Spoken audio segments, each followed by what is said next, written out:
আমার শয়তান আপনাকে দিয়ে এই কাজটা করাবে। আপনি নামাজ কালাম পড়েন অথচ আপনি পর্নোগ্রাফিতে আসক্ত।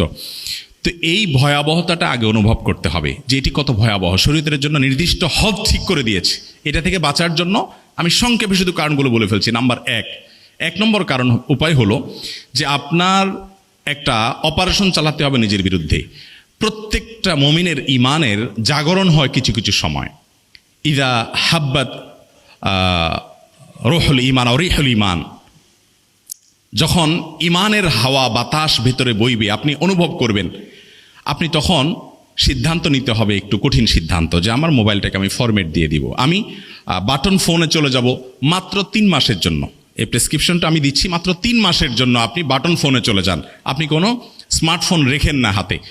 একটা লম্বা সময় যদি আপনি এভাবে অভ্যস্ত হন, ইনশাআল্লাহ আমি দায়িত্ব নিয়ে বলতে পারি আপনার এই বদঅভ্যাসটা দূর হয়ে যাবে ইনশাআল্লাহ। আমার অনেক